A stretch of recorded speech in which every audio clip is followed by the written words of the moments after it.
বসে আছি ওহে দয়াময়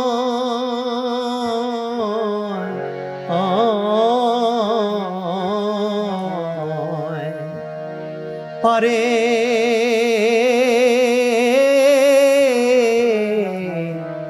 লয়ে যাও আমায়। আমি একা রইলাম ঘাটে ভানুষে বসিল পাটে আমি তোমা বিনে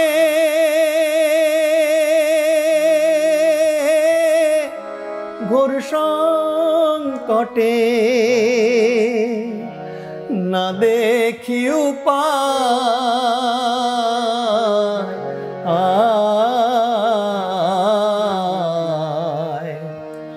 পারে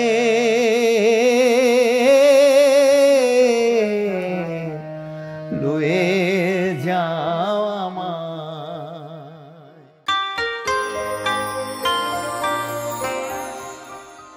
লোকগানের জনপ্রিয় শিল্পী সন্দীপন অডিও ক্যাসেটের আমলে 2004 সালে সোনাবন্ধু অ্যালবামের মাধ্যমে অভিষেক। এরপর গত 17 বছরে প্রতিষ্ঠিত শিল্পী হিসেবে মাতিয়ে চলেছেন দেশের সঙ্গীতাঙ্গন। সম্প্রতি সুরকার হিসেবেও আত্মপ্রকাশ ঘটেছে তার। গানে সন্দীপনের এই সাফল্য রাতারাতি আসেনি। শৈশব থেকেই গানকে লালন করছেন। মা বাবা দুজনেই ছিলেন সংস্কৃতি অন্তঃপ্রাণ। তাদের উৎসাহেই পদচারণা গানের জগতে। রবীন্দ্রসঙ্গীত ভালোবাসলেও শেকড়ের টানে লোকগানের ধারাকে আপন করে নিয়েছেন। মাটি থেকে উঠে আসা সুরেই খুঁজে ফেরেন ঈশ্বরকে। কৃষক, শ্রমিক বা সাধারণ শ্রোতারাই তার আপনজন। গানের টানে একসময় পাড়ি দিয়েছিলেন কলকাতায়। সেখানে সান্নিধ্য পান কিংবদন্তি শিল্পীদের। দেশে ফিরে নানা চড়াই উতরাই পেরিয়ে হয়ে ওঠেন আজকের সফল শিল্পী সন্দীপন। আর এর মধ্যে একে একে প্রকাশিত হয় তার একক অ্যালবাম সোনাবন্ধু, সোনার medal, tribute to S D Burman and R D Burman, আই প্রাণের উৎসবে, চানমুখে মধুর হাসি এবং ভাবের ঘরে।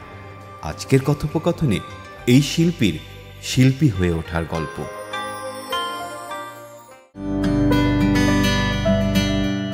ছোটবেলা থেকেই আমাদের যে একটা পারিবারিক বন্ধনটা ছিল, সেখানে কিন্তু কোথায় যেন একটা সাংস্কৃতিক একটা বাতায়ন, একটা বাতাস সবসময় ছিল। বাবা সাংঘাতিক একজন সঙ্গীত রসিক মানুষ ছিলেন এবং নিজে অভিনয় করতেন, নিজে ডিরেকশন দিতেন। বাবার সঙ্গে আসলে কি, বাবা ছোটোবেলাতেই আমি খেলাঘর করতাম, বাবা আমাকে হাত ধরে সেই খেলাঘরে নিয়ে যেতেন। বাবা নিজেও খেলাঘরের সঙ্গে যুক্ত ছিলেন। এমনিতেও আমার বাড়িতে আমার বড় বোন আমার থেকে প্রায় অনেক 10 বছরের বড়। তো বাবা চাইতেন যে আমার বড় বোন একজন ভালো ক্লাসিক্যাল গাইয়ে হবে। বাবা, এখন দিদি বিয়ে হয়ে গেছে, তো দিদি খুব ভীষণ ভালো ক্লাসিক্যাল গাইতো এবং ক্লাসিক্যাল তালিমও নিয়েছিলেন। আর আমার বড় ভাই কিন্তু তবলায় গোল্ড মেডেল পেয়েছিল, বাংলা চ্যাম্পিয়ন হয়েছিল, এটা 79-এর কথা। তো সব কিছু মিলে বাবার একটা উৎসাহ ছিল সবসময়। মা ভীষণ রকম আমাদেরকে আগলে রাখতেন গানের বিষয়টা ক্ষেত্রে। আর আমার মধ্যে না ছোটোবেলা থেকে একটা গানের প্রতি বরাবরই কেমন একটা মোহ কাজ করতো আর কি। সেটা আমি বলছি না যে গুরুগৃহে গিয়ে গান শিখবো, একটা আনন্দ করে, ওটার থেকেও বরঞ্চ একটা ক্যাসেটের প্রতি একটু কিশোর কুমারের গান, একটু শ্যামল মিত্রের গান, একটু ভূপেন হাজারিকার গান, বিশেষ করে কিশোর কুমারের গান, এগুলো খুব টানতো। ঘরে আমার ক্যাসেট প্লেয়ার ছিল, তো বাবা ক্যাসেট কিনে আনতেন। এবং রবীন্দ্রনাথের গান খুব ভীষণ রকম ভালোবাসতাম আমি, যে সাগর সেনকে ভীষণ পছন্দ করতাম। গানের প্রতি সাংঘাতিক রকম একটা একটা পরিবেশ সবসময় ছিল আর কি পিছন থেকে। এই করতে করতে তারপরে এই আর্য সঙ্গীতে গিয়ে মিহিরলালের কাছে গান শেখা। তারপরে আমি চট্টগ্রামে আরও গান শিখেছি, উস্তাদ শওকত আলী খান, তারপরে নীরোদবন বড়ুয়া, তাঁর কাছেও আমার হাতে খড়ি হয়েছে। কিন্তু সবচেয়ে বেশি সময়টা কাটিয়েছি আমি মিহিরকান্তি লালার কাছে। এবং এই করার পর তারপর একটা সময় চিন্তা করলাম যে আমাকে হয়তো আরও একটু যদি আমি ভালো কিছু করতে চাই, আমাদের মনে করি যে আমাদের কালচারের পীঠস্থান হচ্ছে পশ্চিমবঙ্গের কলকাতা। ওখানে কিন্তু সাংঘাতিক সমস্ত মহারথীরা আছেন, গান গাইছেন, অভিনয় করছেন, বিভিন্ন কলাকুশলীরা আছেন, ভালো ভালো ফিল্ম মেকাররা আছেন। বরাবরই চিন্তা করতাম যে যদি একটু ওদের সান্নিধ্য পাই আমার বড় আনন্দ হতো। তো সেইখানেই একটা সময় কলকাতায় গেলাম কলকাতায় গিয়ে আমার দ্বিজেন মুখোপাধ্যায় নিশ্চয়ই জানেন, যে বিশাল মাপের একজন হেমন্ত মুখোপাধ্যায়দের প্যারালালি একজন মানুষ, যিনি রবীন্দ্রনাথের গান করতেন, আধুনিক গানও করেছেন, মানে দারুণ দারুণ গান সমস্ত করেছেন। তো সেই মানুষটার কাছে আমার গান শেখার সৌভাগ্য হয়েছিল। তো সেই অভিজ্ঞতা আমার কাছে খুব দারুণ মনে হয়, যে এই মানুষটার কাছে পৌঁছানো, হুট করে গিয়ে আমি ওই যেখানে উনি গান শেখাতেন বাণীচক্রে, শুনেছিলাম উনি গান শেখায়, ওখানে গিয়ে বসে আছি। ওখানে গিয়ে যে অফিসের লোকজনকে বললাম যে আমি দ্বিজেন মুখোপাধ্যায়ের সাথে দেখা করতে চাই। বলছে হ্যাঁ, উনি তো আজকে আসবেন না, আপনি কালকে আসেন। তো গেলাম সেই সময় মতো। তো আমি গিয়ে বসেছিলাম, তো উনি ঠিক ক্লাস করে বেরোতেন 5টার দিকে। তো দেখলাম আমি অফিস রুমে বসে আছি, দেখি লম্বা লোকটা, প্রায় 6 ফুটের মতো উচ্চতা, সেই মানে শার্ট পরছেন, সাদা শার্ট, হাত গোটানো, পকেট আছে 2 সাইডে, মানে অদ্ভুত রকম একটা ধুতি পরা, কালো চটি পরা, ধীর গতিতে আসছেন এগিয়ে। তো আমি দেখেই তো ভীষণ রকম, মানে কি বলবো আর কি, এটা মানে হকচকিয়ে বসে আছে। তো আমাকে উনি যখন কাছে আসলেন, আমি ওর পায়ে থেকে প্রণাম করলাম, বলছি আপনার সঙ্গে, হ্যাঁ তোমার কথা আমি বলেছে, বসো বসো। তো আমি ওনার বিবিসিতে বিভিন্ন সাক্ষাৎকার শুনতাম। তো সেই তুমি রবি নীরবে, একলা বসে, হ্যারো তোমার ছবি, এইসব গানগুলো শুনেছিলাম। তো তাঁর বক্তব্যগুলো ভীষণ রকম টেনেছিল। আমি তখন সেই কথাগুলো বলেছিলাম, আমি যে আপনি আমাকে ভীষণ অনুপ্রেরণা মনে করি, আপনার এই সাক্ষাৎকারগুলো শুনেছি, আমি সেই চট্টগ্রামের ছেলে। বলে তুমি চট্টগ্রামের ছেলে, বা এত দূর থেকে এসছো আমার কাছে। তো কেন জানি না আমার কথা শুনে উনি আমার গানের কোনো পরীক্ষাও নিলেন না, এবং স্পেশাল একটা ক্লাসে আমাকে দিয়েছিলেন, যেখানে 4-5 জন খুব সিনিয়ররা শিখতেন সেখানে। তো আমি যখনই যেতাম উনি ভীষণ আমাকে আদর করে বলতেন, এই সন্দীপন এসছে, ওকে একটু জায়গা করে দাও। তো আমি এই মানুষের কাছে আমি বলবো যে রবীন্দ্রনাথের গানের মধ্যে একটা কিন্তু মেডিটেটিভ মুড, যেটা আমি বলি, যেটা ব্রহ্মসঙ্গীত বলে, সেটা গাইবার যে একটা ব্যাপার, সেটা আমি তার মধ্যে সাংঘাতিক রকম দেখতাম। যে মানুষটা যখন গাইতেন, কীরকম একটা স্থির হয়ে গানটা গাইছেন, গানের থ্রোয়িংগুলো, এগুলো মানে মুগ্ধ করতো আর কি, সাংঘাতিক রকম মুগ্ধ করতো। যে তো ওগুলো তখন হয়তো কাজ করতো না, কিন্তু এখন ভীষণ রকম ভাবি যে মানুষটা, সেই যখন স্মৃতিগুলো মনে হয় যে আরে বাবা, আমি কার সান্নিধ্যে ছিলাম, তখন হয়তো অল্প বয়সে গেছি, একটা অস্থিরতা ছিল, কিন্তু সত্যিকার তো ভালো সান্নিধ্য পেয়েছি।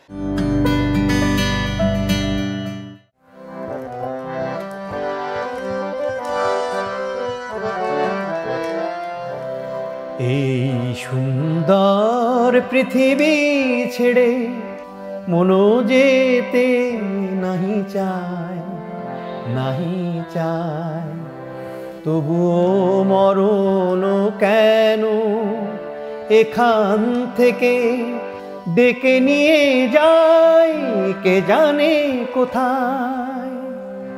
না না না না, যাব না, মনো যেতে নাহি চায়, নাহি চায়।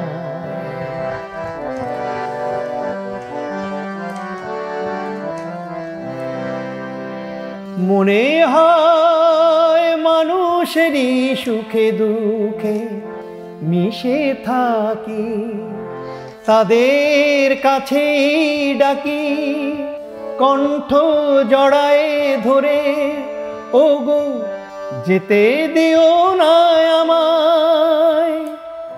না না না না, যাব না, মনো যেতে নাহি চায়, নাহি চায়। গান করতে গিয়ে থিয়েটার করা, এইসব করে সব কিছু শেষ করে তারপরে এই বাংলাদেশে ব্যাক করা। তো বাংলাদেশে ব্যাক করে কিন্তু তখন আমি কিন্তু চট্টগ্রামের ছেলে, আমি চট্টগ্রাম থেকেই সব পড়াশোনা করা, কিন্তু চট্টগ্রাম আর ফিরে যাইনি, আমি ঢাকাতে চলে আসলাম। যখন ভাবলাম যে কি ফাইটটা যদি করতে হয়, কারণ ঢাকাতে সমস্ত মিডিয়া, সমস্ত কিছু ঢাকা কেন্দ্রিক, যদি আমাকে প্রকাশ করতে হয়, তাহলে আমি যদি ঢাকায় থাকি বোধহয় আমি কিছু করতে পারবো। তখন আমার ঢাকায় এক দাদা ছিলেন, মানবদা, ভীষণ ভালোবাসতেন। তো এই মানবদা আমাকে একটা চাকরি দিয়েছিলেন, র্যাঙ্কস ইলেকট্রনিক্স, সনিক, সেখানে ওই সেলসে বসে সার্ভিস একটা বিষয় ছিল, যেখানে বিভিন্ন রকম ইলেকট্রনিক্সের ইনস্ট্রুমেন্টগুলো আসতো, সেগুলো আমাকে রিসিভ করতে হতো, ওগুলো দেখে ঠিকঠাক করে রিসিভ করে ঠিক আবার সাপ্লাই দিতে হতো ঠিকঠাক করে। ওই যে ছোট্ট একটা চাকরি, আহামরি না যে আমার পেট চলতো আর কি আমার থাকার। আমি ওই মানবদার সঙ্গে থাকতাম একটা রুমে, তার একটা অংশ তাকে শেয়ার করতাম, আর যেটুকু থাকতো সেটা আমার প্রাত্যহিক চলতো। গান চলতে চলতে গিয়ে করতে গিয়ে তারপরে আমার বাসুদা বলে আমাদের দাদা ছিলেন চট্টগ্রামের, যার সঙ্গে আমার চট্টগ্রামে বহুদিন সময় কাটিয়েছি। সানি টিউটোরিয়াল বলে একটি 1 কেজি স্কুল ছিল, সেই স্কুলটিতে উনি বাচ্চাদের গান শেখাতেন। আর বাসুদা মানে একটা ঝাঁকড়া চুল, মোটা গুফ একটা লোক, টল একটা লোক, 6 ফিট 1 ইঞ্চির মতো লম্বা, সবসময় কালারফুল ড্রেস পরতেন। তো আমাদেরকে ভীষণ রকম অনুপ্রাণিত করতেন ওই মানুষটা। বাসুদা একসময় ঢাকায় চলে এসেছিলেন তখন। সেই বাসুদার মাধ্যমে আমার ইন্ডাস্ট্রিতে কিন্তু সঙ্গীত তাঙ্গনের, বাসুদা তখন অলরেডি অনেক আগেই ঢাকায় এসেছেন, সঙ্গীতের বিভিন্ন জনেও তার ঘোরা হয়ে গেছে ইন্ডাস্ট্রি। সেই সুবাদে জায়গাগুলো আমারও চেনা হচ্ছিল। বাসুদার এখানে বাপ্পা আসতেন, বাপ্পা মজুমদার, বালির মজুমদারের সন্তান, বালির মজুমদার, নীলা মজুমদারের সন্তান বাপ্পা মজুমদার। বাপ্পা কিন্তু তখন বিভিন্ন কম্পোজিশন করতেন। বাপ্পা কিন্তু তখন গানটা ওইভাবে গাইছেন না, কিন্তু সুর করতেন এবং বড় বড় সমস্ত ইভেন্টের কাজগুলো যেমন ইত্যাদি ব্যাকগ্রাউন্ড মিউজিকগুলো করতো। তো বাসুদার সঙ্গে তখন বাপ্পার কিছু কাজ, বাসুদার সুর করলে বাপ্পা মিউজিক করে দিত। বাপ্পা দারুণ সিকোয়েন্স করতো। তো সব কিছু মিলে বাপ্পার সাথে পরিচয় হলো। তখন বাপ্পা আমাকে এই প্রথম ডাকলো যে সন্দীপন না, তোমাকে সাথে আমার গান শুনতো সবসময়। আমার ইচ্ছা ছিল প্রথম না রবীন্দ্রনাথের গান গাইব। বাপ্পাকে বললাম, বাপ্পা তোমার যে অর্কেস্ট্রেশন তুমি যেগুলো করো, সাংঘাতিক অর্কেস্ট্রেশন করতে পারতো, আমি এগুলোর সাথে একটু কাজ করতে চাই।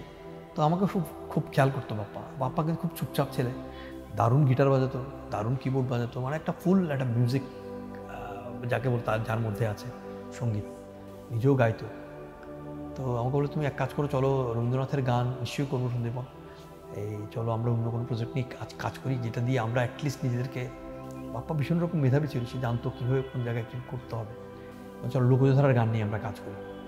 হ্যাঁ ঠিক আছে, চলো লোকজধারার গান করতাম, কিন্তু লোকজধারার গান নিয়ে যে দৌড়তে হবে কখনো এরকম করে কখনো ভাবিনি, মানুষ ভালোবাসবে। তো তখন সে করলো কি, তখন আমাকে বললো তুমি কিছু গান বাছো। তখন আমি চট্টগ্রামের কিছু গান, সিলেটের কিছু গান, তারপর লালন সাঁইয়ের গান, তারপর হাসন রাজার গান, রামপ্রসাদী গান বেঁচেছিলাম। তো সেখানে আমাদের লালন সাঁইজির আমি অপার হয়ে বসে আছি, ওহে দয়াময়, তারপরে হাসন রাজার কান্দে হাসন রাজা, মন ময়নারে, তারপরে রামপ্রসাদী গান মন্ড্রেক্সি কাজ জানো না, তারপরে চট্টগ্রামের গান হচ্ছে সোনাবন্ধু তুই আমার কুলের দিওয়ানা, তারপরে মধু হই হই বিষ খাওয়াইলা। হ্যাঁ, সোনাবন্ধু তুই আমার এই গানটাও সাংঘাতিক রকম পপুলার হয়েছে।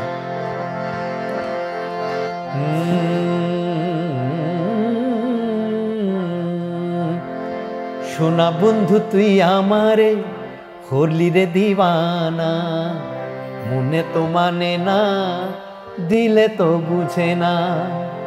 সোনা বন্ধুর মুখের হাসি যেন পূর্ণিমা শশী, সোনা বন্ধুর মুখের হাসি যেন পূর্ণিমা শশী, হাসিতে হইলাম পাগল ঘরে থাকতে দিলা না, মনে তো মানে না, দিলে তো বুঝে না।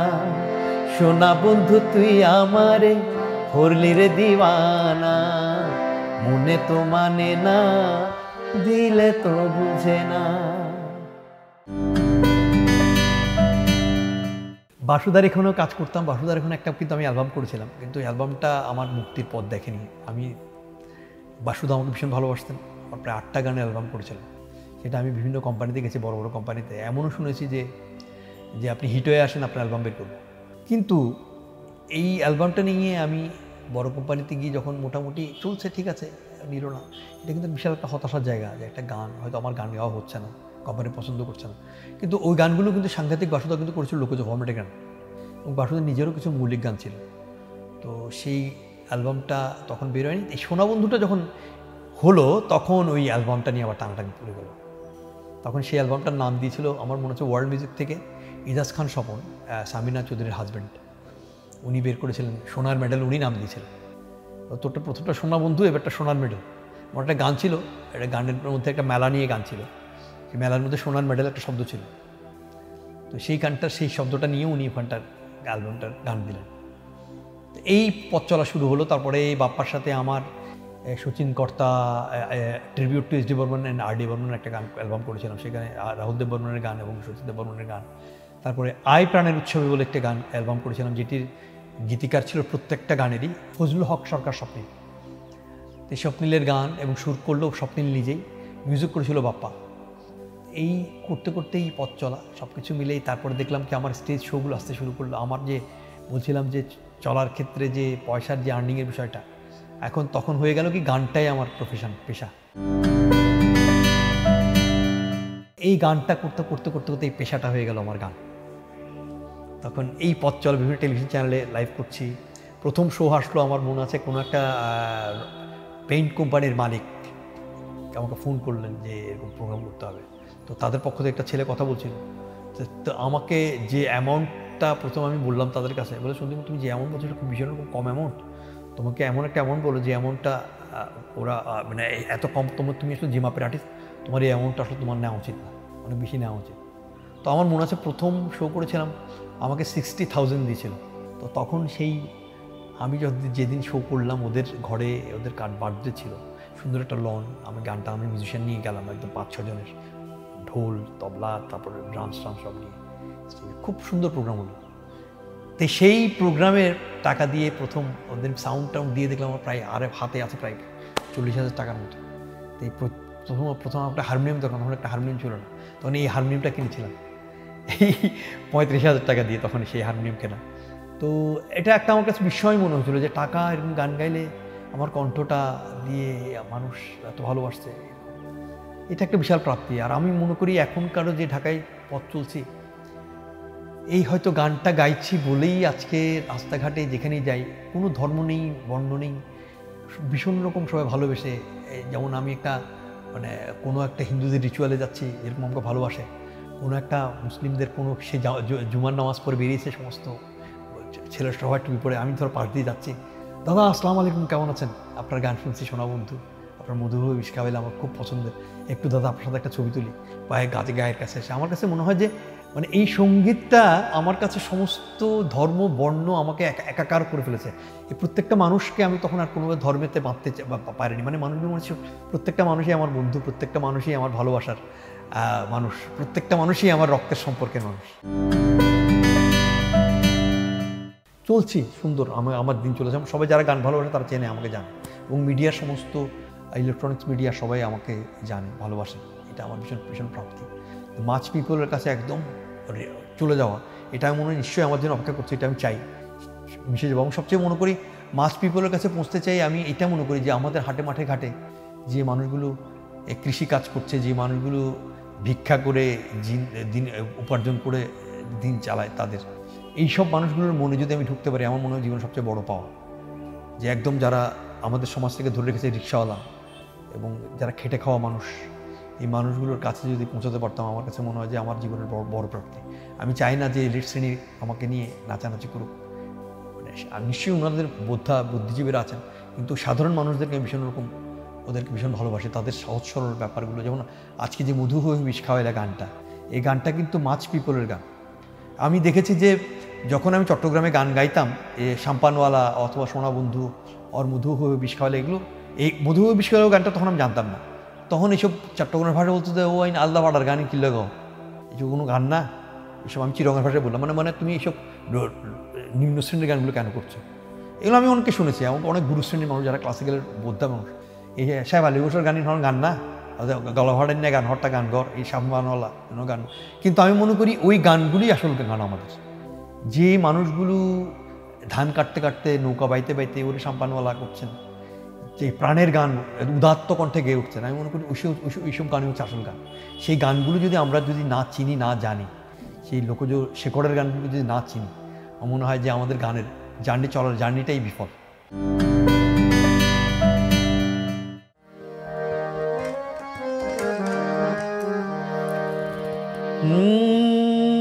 মধু হই হই বিষে খাওয়াইলা, আরে মধু হই হই বিষে খাওয়াইলা, হন হারণে ভালোবাসার দাম নদিলা, হন দুষান পাই ভালোবাসার দাম নদিলা।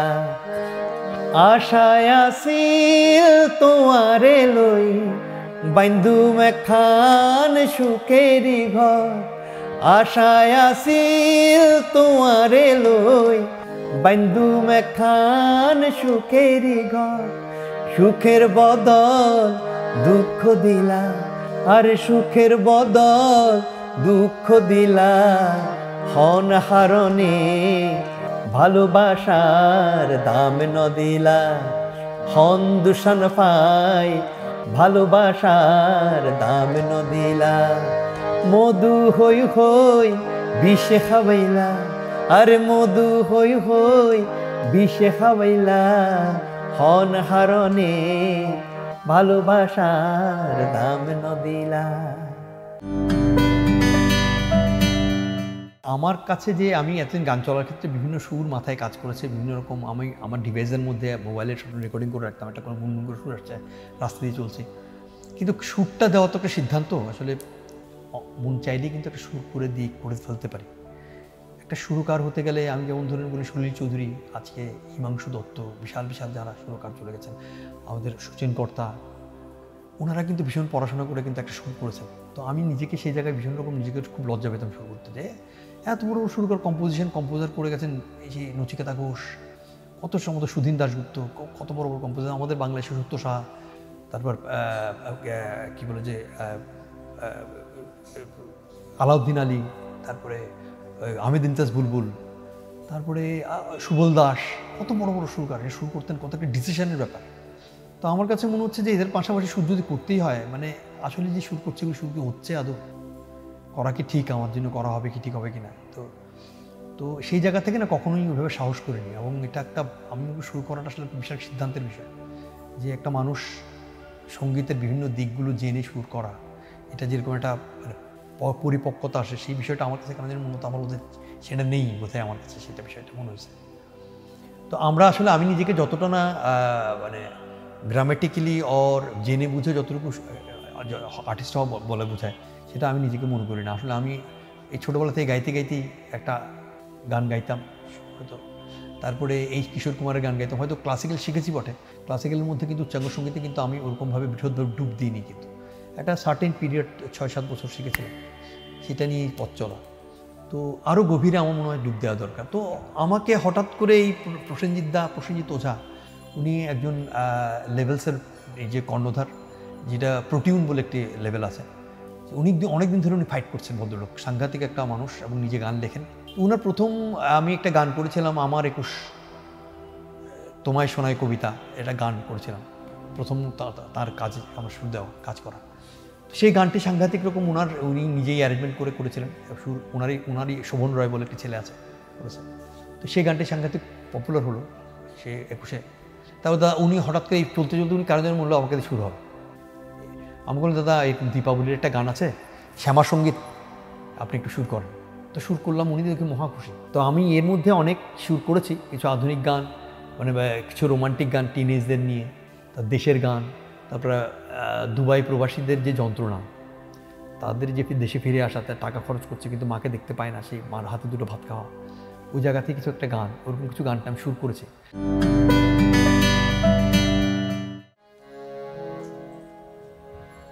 মা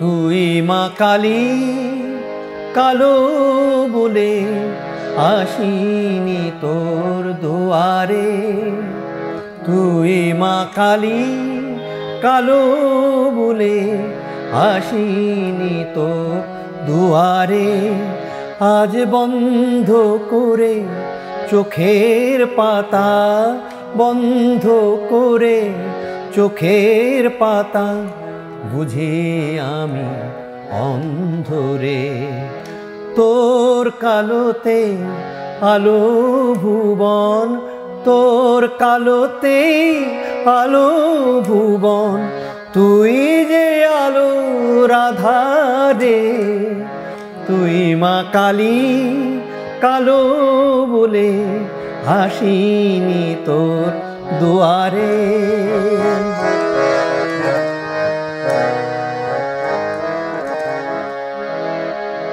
ছেলের কাছে মায়ের স্বরূপ রঙের রেখায় টানা, কত অধম আমি যে মা আজ কে হলো জানা, ছেলের কাছে মায়ের স্বরূপ রঙের রেখায় টানা। কত অধম আমি যে মা আজকে হলো জানা, চোখের জলে ধোয়াবো পা, থাকবো তোরি ঘরে। তোর কালোতে আলো ভুবন, তোর কালোতে আলো ভুবন, তুই যে আলোর আধারে।